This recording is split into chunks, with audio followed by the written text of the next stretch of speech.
everyone, I'm Molly. And I'm Erica. And welcome to Happy Hour with Molly and Erica, where we cheers to your health, cheers, and get raw and real with you over drinks. All right. Everyone, today we are drinking, no surprise, Dylan's Cherry Gin. I have not tried it before, with a little apple Perrier, which is also great, and I've never tried before. Yeah, it's really good. As you can see, we are not alone. We have with us Brett Hawes, functional medicine practitioner, holistic nutritionist, entrepreneur, and basically badass. We're really excited to have you here.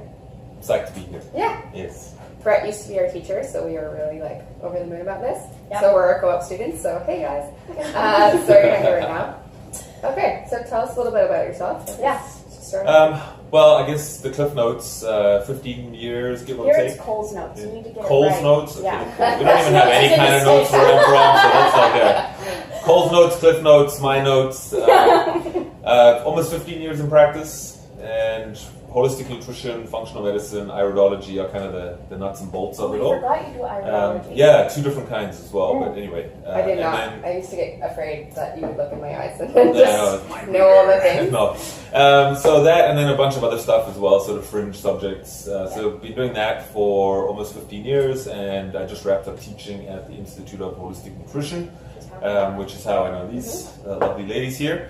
And that was a 12-year stint. Yeah. So I'm kind of moving forward and branching out and expanding my wings, if you will. Yeah. Got a lot of wings. Also founded Holistic Health Masterclass, Yeah. which is kind of my baby that I'm focused on right now, which has a podcast as well. Plug, Holistic Health Masterclass. Check it out.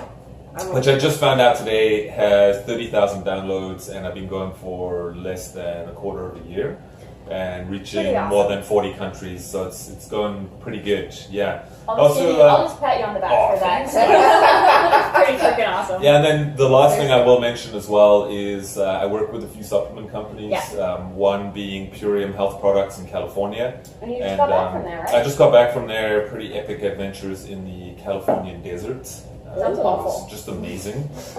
Sweat lodges, yoga, food, hiking, the whole shebang, so it was pretty epic.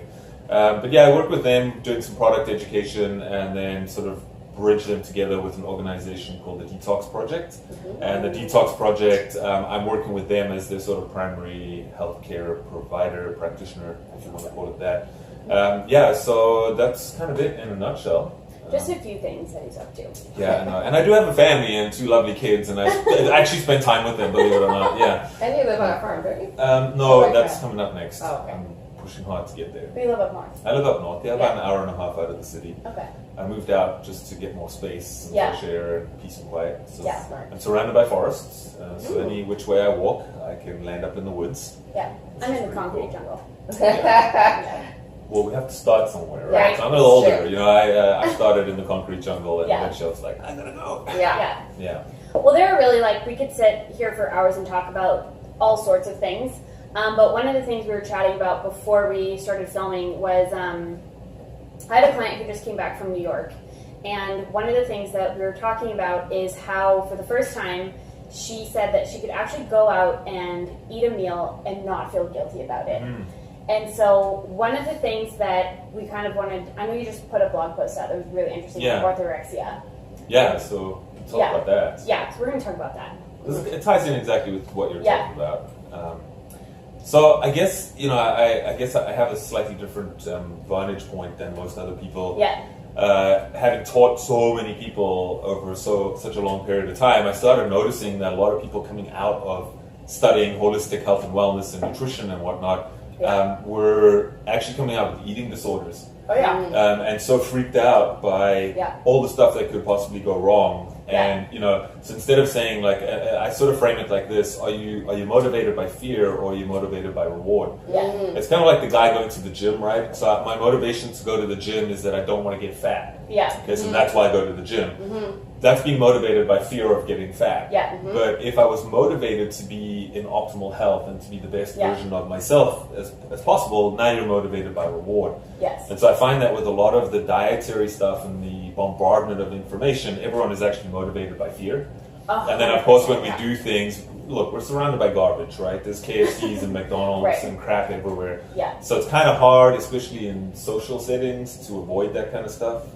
You know, you go out for dinner and it is what it is. But people have just become so paranoid that you're just like, I can't touch anything. I can't touch anything. And it actually makes you sick, believe it or not. 100%. Yeah. This is what we talk about all the time when we talk about thriving versus depriving.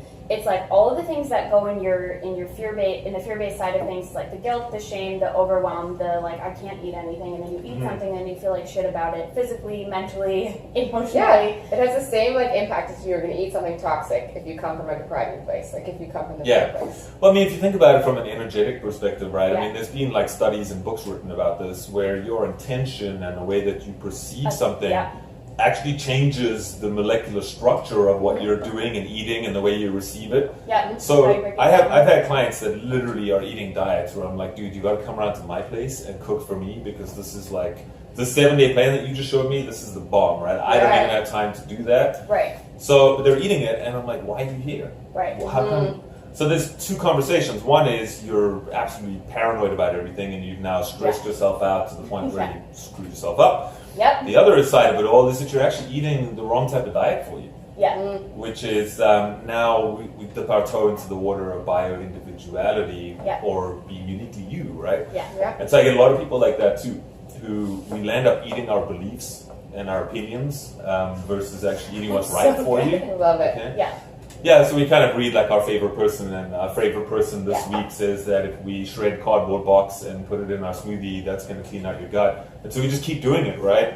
But someone else will say, well, no, the cardboard box is actually bad for you. And you go, well, I don't care what you say because this guy over here who I really, really love, they said that this and this and this is what I should be doing. Yeah.